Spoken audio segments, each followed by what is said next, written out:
Have you ever felt a sadness that didn't belong to you? A strange emptiness? A quiet grief with no clear reason? You look around, your life seems fine, but deep inside, something feels off, like you've been carrying a weight that isn't yours. What if I told you that you're not imagining it, that this pain, this invisible heaviness, has been passed down to you, through blood, through memory, through silence? Carl Jung believed that we carry the emotional wounds of our ancestors, that we're born into stories we never chose, patterns of suffering that didn't begin with us but continue through us, and unless we see them, we become them. This isn't just psychology. This is spirituality.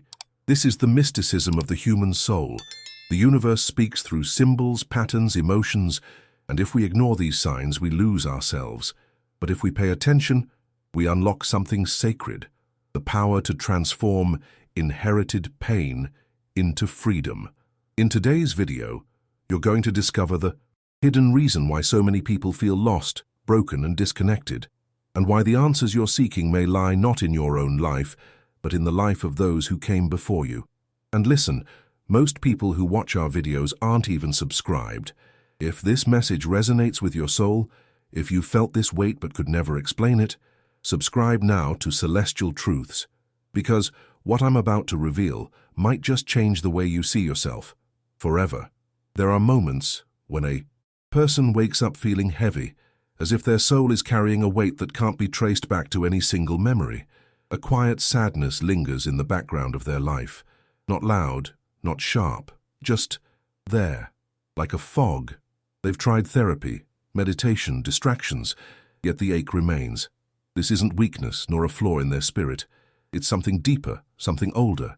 Jung understood this kind of pain. He recognized it as the echo of ancestral wounds, passed down like an emotional inheritance embedded not just in blood, but in the very psyche. This pain, this strange exhaustion, is the universe whispering that there's something sacred that needs to be seen, something that transcends the personal and stretches into the mystical lineage of the human soul. Often people feel what they can't explain, an existential fatigue, a strange emptiness, a grief with no name. And when they try to make sense of it, nothing rational shows up. That's because not everything that hurts belongs to this lifetime. According to Jung, the collective unconscious is a vast field, an energetic reservoir where human experiences, symbols, traumas, and truths gather across generations. It holds the emotional imprints of those who came before us, and inside that field there's a familial thread, an unconscious web that links us to our ancestors' unresolved pain. It's not superstition. It's the universe moving through you, through patterns, through silence, through inexplicable emotions. This is where spirituality meets psychology, in the in-between, in what can't be named but still demands to be felt. Take the example of someone who's lived a peaceful life, yet constantly feels unwanted, like they don't belong anywhere. They search for answers, but find none. And then one day they hear a forgotten story. Their grandmother, abandoned as a child, lived and died believing she wasn't worthy of love. Suddenly, things start to make sense. This isn't just coincidence. It's the mystical architecture of the psyche in action. The universe often communicates through symbols and emotional echoes. When the past is ignored, it repeats. When it's honored, it can transform. The key is awareness. Through dreams, synchronicities, body sensations, and recurring life patterns, the unconscious is always trying to show us what was hidden. Spirituality isn't an escape. It's a lens through which the invisible becomes visible. So how do you begin to understand this invisible pain? By turning inward, by sitting with discomfort instead of running from it, by writing down the feelings that don't make sense, by paying attention to dreams that won't let you go, by noticing when the same type of person keeps showing up in your life to trigger the same emotions. These aren't just psychological glitches, they are sacred messages. The mystica of the soul reveals itself in repetition, in silence, in symbols. The universe has its own language, and unless you learn to listen, you might mistake spiritual messages for personal failures. That's the tragedy of unconscious living, when a soul carries the wounds of many, but believes it's only their own. And yet, here you are, feeling what others can't name, carrying what others have buried. You are not broken, you are chosen. Chosen to be the one who sees, who feels, who heals. The pain that has no origin might just be the doorway to your deepest purpose. Jung called this the path of individuation, the journey of becoming who you truly are by facing the parts of yourself that were never yours to begin with. So don't run from the emptiness. Sit with it.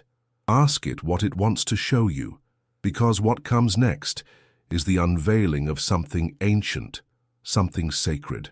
In the next layer, we step into the collective, where your story meets the stories of all who came before you. The human soul doesn't exist in isolation. It floats within a vast, invisible ocean of memory and symbolic meaning. Jung referred to this ocean as the collective unconscious, a psychic field where archetypes, ancient instincts, and the emotional codes of all humankind reside. It's not fantasy. It's a real, subtle realm that operates beneath conscious awareness, shaping the way we see, feel, and react. Within this immense structure lies something even more personal, the familial unconscious. This is where the unresolved traumas, silent griefs, and unspoken fears of our ancestors continue to live, not in some distant dimension, but right here inside our emotional patterns. The universe holds on to these echoes until someone is ready to bring them to light. Often that someone is you. Picture a house passed down for generations. Each room may be beautifully decorated, yet still carries the emotional residue of those who lived there before. The laughter, the secrets, the heartbreaks, they linger in the walls, even if you never witnessed them firsthand. That's what inherited emotional energy feels like. You might never know the full story, but your body does. Your nervous system holds memories that didn't originate in your own experiences. Suddenly you cry during a random conversation or feel rage that doesn't match your life. These are not random glitches. They are invitations from the universe to become conscious of something deeper. This is where spirituality meets psychology, and mysticism offers the map back to your authentic self. Jung's work with archetypes like the shadow, the wise old man, the child, or the wounded healer helps us interpret how these patterns play out across lifetimes. You may find yourself in the same emotional roles your grandparents once lived, not because you consciously chose them, but because your soul is wired to carry unresolved stories forward. But here's the key. You're not cursed. You're chosen. The universe often assigns its hardest lessons to the strongest souls. Your suffering has purpose. You're here not just to survive, but to transform. Each time you act with awareness, each time you break a pattern, you're shifting something far bigger than just your personal timeline. You're healing the architecture of the universe within your bloodline. Signs of this unseen inheritance are subtle but unmistakable. A persistent fear that doesn't make sense. A repeated dream filled with ancestral symbols. Emotional blocks that arise whenever you try to expand, succeed, or love freely. These are not coincidences. They're the sacred signals of spirituality reminding you that the work you do now echoes across generations. Healing is rarely just personal. When you awaken a lineage. And the mysticism in this truth is humbling. To realize that by simply becoming more of who you truly are, you set others free as well. So the next time you feel overwhelmed by a wave of emotion that seems too ancient to belong to your current life, stop and ask, whose story am I carrying? This question can open doors to insight, freedom, and profound compassion. It's the start of a deeper layer, where we uncover the silent contracts we've inherited and the subconscious vows we made to carry burdens that were never ours. And now, as the veil thins further, we step into the mystery of invisible loyalty and begin to understand why we replay ancestral pain as if it were our own. There's a hidden force that shapes our choices, our relationships, even our sense of self, and most people never realize it's there. Jung touched on this phenomenon when he spoke of the unconscious drive to repeat inherited emotional patterns. It's called invisible loyalty, a silent vow we make, often without knowing, to carry the pain, beliefs, or destinies of those who came before us. We think we're making our own decisions, but many of us are reenacting ancient dramas written long before our birth. And here's the sacred irony. This repetition is not rooted in logic, but in love. The soul remembers its tribe. It honors it, even when that means unconsciously choosing suffering over joy, scarcity over abundance, or betrayal over trust. Invisible loyalty is a sacred contract formed in the shadows of the psyche. A daughter may sabotage her own happiness because her mother never knew what peace felt like. A man may remain stuck in mediocrity because his grandfather was denied opportunity. The universe weaves these patterns into our lives not as punishment, but as invitations, a mystical call to bring awareness where there was once only survival. Spirituality teaches that we often repeat what was never healed, and the moment we shine light on that repetition, the chain begins to break. The tragedy lies in not knowing. The liberation comes in seeing it. Jung believed that what is unconscious rules us until it is made conscious, and in that recognition, transformation begins. You may have noticed these patterns in your own life, always choosing partners who reject you, just like your father rejected your mother, feeling deep guilt when things start to go well, as if joy itself is betrayal. These aren't random behaviors, they're archetypal loops rooted in the collective unconscious. And they don't just live in you, they live through you. You are the stage, the actor, and the legacy. This is where mysticism enters, the sense that there's more happening than meets the eye, that your choices are being nudged by forces both ancient and divine. The universe doesn't repeat pain to torture. It does so to reveal where healing is needed. To break these invisible contracts, you must first witness them. That means becoming radically honest with yourself, journaling, dream interpretation, shadow work. These aren't just psychological tools, they're spiritual rituals. They bring the unconscious to light. When you begin to notice the patterns that echo your family's story, sit with them. Don't rush to fix. Just observe. Speak to them like you would to a wounded child. I see you. I know where you come from. In that moment, the pattern is no longer in control. You are. And from that awareness, you can begin to make new choices that reflect who you truly are, not who you were conditioned to be. But this process isn't about rejection. It's about love. Love so deep that it dares to choose differently. Jung's path of individuation asks us to reclaim the self from these ancestral roles. And the deeper truth is this: by breaking the repetition, you don't dishonor your lineage. You redeem it. You become the voice that says, "This pain ends with me." And as you do, you open the door to the next layer of healing, recognizing the signs that reveal when the pain you carry isn't even yours to begin with. Sometimes the soul speaks not through words, but through quiet discomfort, a strange heaviness you can't explain, or a persistent sense of not belonging anywhere, no matter where you go. You may look around your life and think, why do I feel so empty when nothing is really wrong? This is one of the most common signs that you're carrying pain that doesn't belong to you. It slips beneath the surface of awareness and disguises itself as your identity. Jung understood this phenomenon deeply. He believed that when unresolved trauma from previous generations remains unacknowledged, it seeks expression in the present. The universe is always trying to balance itself, and it often does so by placing sacred burdens on sensitive souls who are capable of transmuting them. One of the clearest signs is a repeating emotional pattern that feels older than your current story. You may find yourself falling into the same toxic relationships again and again, even when you've done the inner work. Or you might feel a deep, unshakable guilt when something good happens to you, as if joy is something you don't deserve. This isn't random. It's the legacy of suffering echoing through your bloodline. In the language of mysticism, these patterns are not flaws, but coded messages, signals from the soul that something ancient wants to be seen. And in the realm of spirituality, nothing is ever meaningless. Every cycle you find yourself trapped in may be the key to your own liberation, once you begin to question its origin.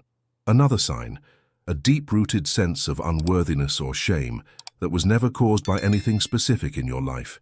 You've always felt it, as if you were born into it. This often points to ancestral wounds. Perhaps an ancestor was punished for being different, or silenced for being too bold. The wound was never healed, so now it echoes through you. When you feel as though you must shrink yourself to be accepted, or sabotage your own success to stay loyal to someone else's pain, pause. The universe doesn't want you to suffer for the past. It wants you to awaken from it. You were not born to carry chains, you were born to break them. You may also notice a quiet sadness that follows you, like a shadow, not linked to anything specific, but always there. or a constant state of anxiety. That doesn't align with your reality. These are energetic remnants, and they show up in the body as much as the mind. Your nervous system may be reacting to traumas that didn't happen to you directly, but live within you nonetheless. Jung spoke of this inheritance as the unconscious cry for integration, the call to make conscious what has long remained hidden. Through practices like reflective journaling, meditation with ancestral symbols, and paying attention to synchronicities, you begin to trace the outlines of what was never yours and finally give it a voice. The truth is, you don't need to know the full story to begin the healing. Your emotions are the compass. When they don't align with your present life, it's a clue, a sacred invitation. You don't carry these feelings because you're weak. You carry them because you are strong enough to transmute them. The spirituality of this path lies in realizing that you are not just healing yourself. You're shifting the emotional architecture of generations. And as you begin to recognize these signs, something remarkable happens. You start to reclaim your inner space. The emptiness begins to fade, and in its place, a new clarity arises, guiding you toward the next revelation. Why we are drawn to relationships that mirror the very pain we're trying to escape. Sometimes, without knowing why, we are drawn to people who mirror the exact pain we swore we'd never repeat. The partner who abandons us like a distant parent. The friend who betrays us like someone once did in silence. These are not coincidences. They are reenactments. In Jungian terms, relationships often serve as sacred mirrors, reflecting back the unresolved emotional wounds buried deep in the unconscious. When a soul hasn't yet integrated its inherited pain, it unconsciously seeks partners, lovers, and companions who help bring that pain to the surface. It's not punishment. It's the universe inviting you to remember, feel, and transform. What appears as conflict on the outside is often a hidden drama being replayed within. Take, for instance, a woman who repeatedly chooses emotionally unavailable men. On the surface, it looks like bad luck or poor choices, but through the lens of mysticism and Jungian psychology, we see something else. A soul reenacting a story of emotional abandonment, perhaps from childhood, perhaps inherited. The same applies to the man who keeps falling for people who don't see him. He may be echoing the unmet need to be recognized by a parent who was always distracted, absent, or emotionally closed off. These relational patterns are rarely about the current partner. They're about the invisible bonds to the past. Spirituality reminds us, we attract what is unresolved, not what is deserved. This is why romantic relationships are such powerful catalysts for awakening. They activate old memories. They expose your core wounds. And if approached consciously, they also offer the chance for profound healing.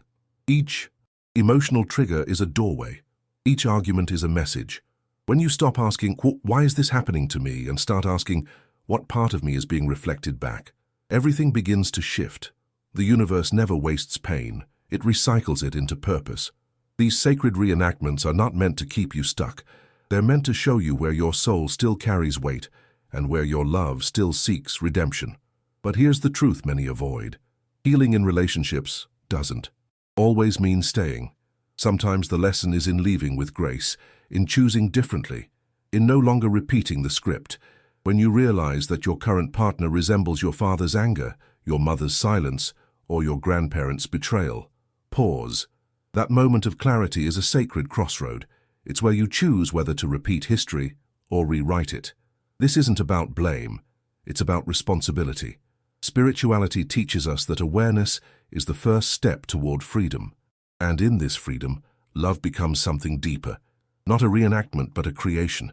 So if you find yourself caught in cycles of emotional pain with those you love, don't rush to judge or escape. Look inward. Ask yourself, whose pain are we replaying here? When the relationship feels too intense, too familiar, too heavy, it's often the sign of a karmic loop seeking resolution. The mysticism of this realization is humbling. The people who trigger us most are often the ones our soul called in for healing, and the moment we see them through that lens, the story begins to change. From here we move into something even more profound, the process of individuation, where we learn to separate what we've inherited from who we truly are, where the soul stops performing and starts becoming. There comes a moment in every seeker's life when they realize, I am not just the product of my family, my past, or my pain. That moment, subtle yet earth-shattering, marks the beginning of what Jung called individuation. It is the sacred process of becoming who you truly are, not who the world told you to be, not who your lineage needed you to become, but your authentic self, hidden beneath layers of inherited stories. This journey doesn't begin with external change. It begins when you stop identifying with your conditioning and start listening to the whispers of your soul. The universe, always speaking in symbols and synchronicities, will place signs along your path to guide you. The dream that haunts you, the question that won't leave, the crisis that breaks you open, all of it is calling you back to yourself. Individuation isn't an escape from your family. It's the spiritual art of integration. You take what was useful, you honor what was painful, and then, with reverence, you release what no longer belongs to you. This process can feel lonely at first. As you peel back the layers of who you thought you were, you may lose relationships, routines, and even your identity. But that loss is not emptiness. It's sacred space. The soul cannot be fully born while entangled in borrowed roles. Through the lens of mysticism, individuation is not just psychological, it's alchemical. It transforms suffering into insight, confusion into clarity, and separation into connection. In this stage, spirituality becomes your compass, not to escape the world, but to finally meet yourself within it. The signs that you're entering individuation are both subtle and profound. You begin to question everything, not out of rebellion, but from a deep, soulful curiosity. You feel called to solitude, not out of isolation, but because your inner voice grows louder in silence. You notice patterns breaking, cycles ending, and a strange sense of freedom emerging, even amidst discomfort. The old wounds don't control you like they once did. You begin to respond rather than react, to observe rather than attach. The universe starts to feel more like a mirror than a battlefield, and in those moments of stillness, something ancient awakens. Your true self, the one that existed before the world told you who to be. But individuation is not a one-time event. It is a continuous unfolding. You will be tested. The shadows will return. The past will whisper. But now you are no longer asleep. You know the path.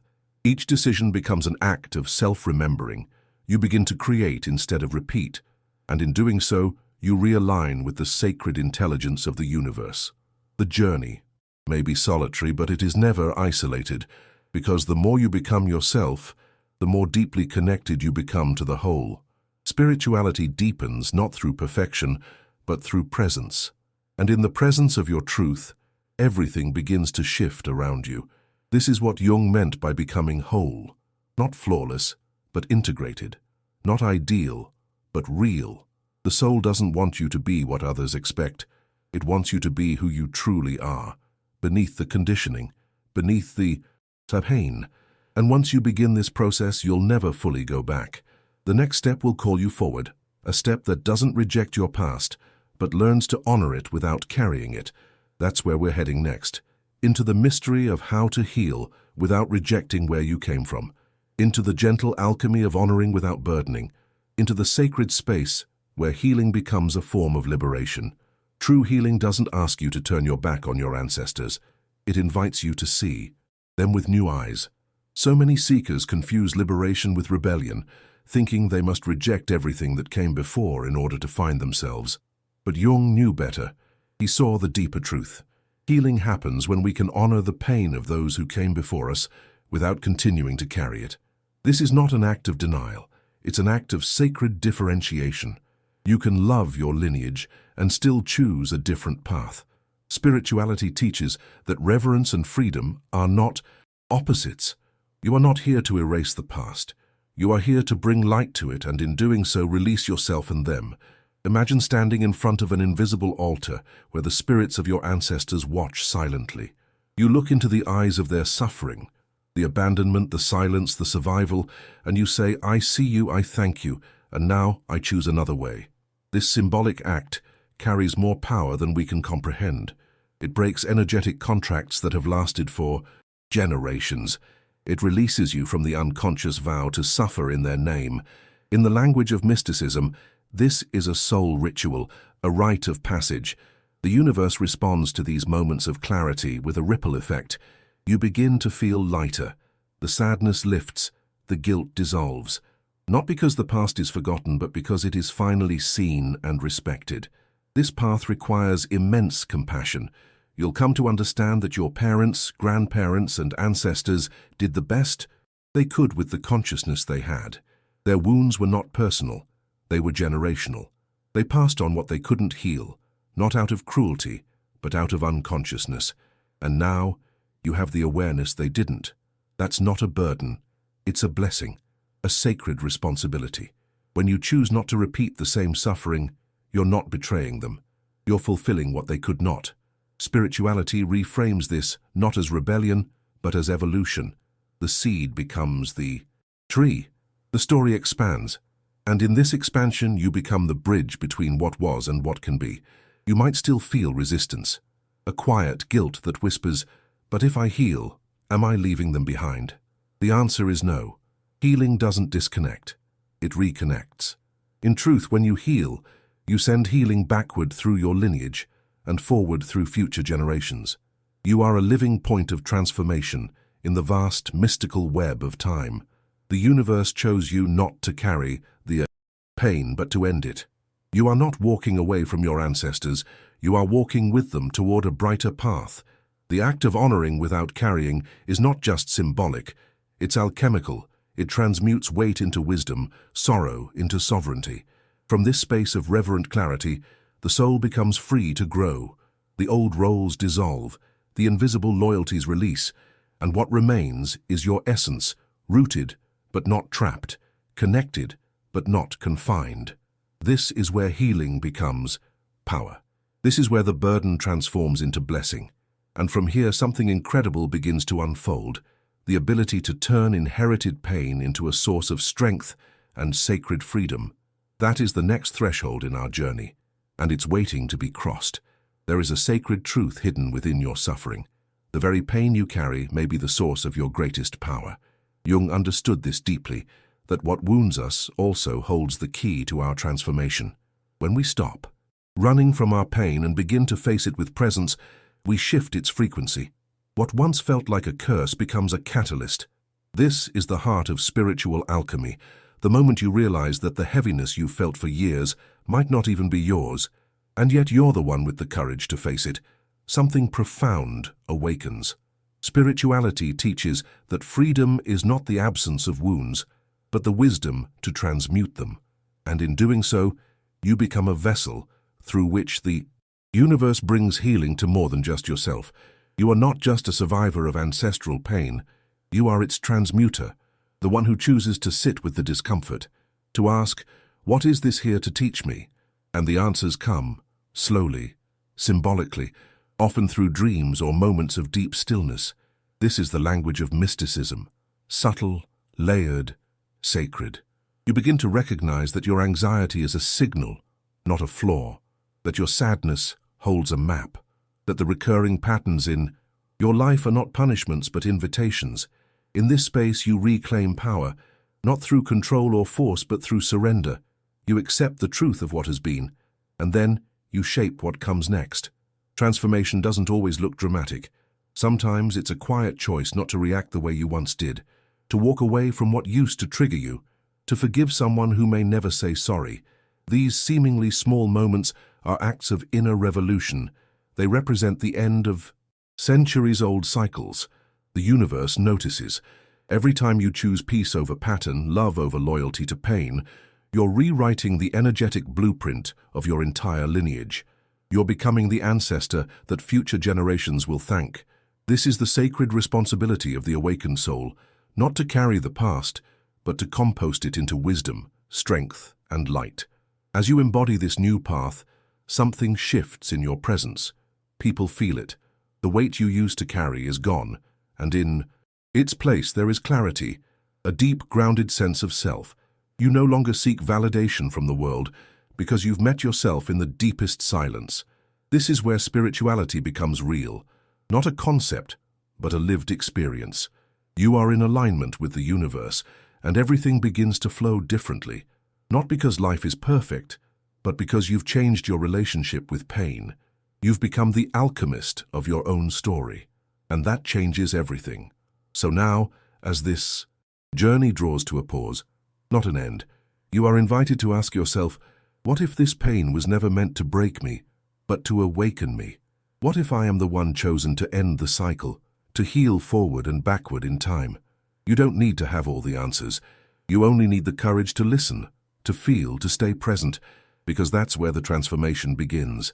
And in this final layer, the mysticism of healing reveals its most beautiful truth, that your freedom was always waiting inside. The very pain you were trying to escape. Now I want to ask you something. Have you ever felt like you were living out someone else's story, that your pain wasn't entirely yours? If this video resonated with you, share your experience in the comments below. What part of this journey felt like it was speaking directly to your soul? And if you haven't done it yet, hit the subscribe button and turn on notifications. That's the only way to make sure you don't miss the next revelations we'll bring to light. Here we dive deep into the soul, the shadows, and the universe within. And speaking of that, the next video that's about to appear on your screen will take this transformation even further. Click it and continue your awakening. I'm grateful to have walked this path with you. See you in the next one. This is Celestial Truths,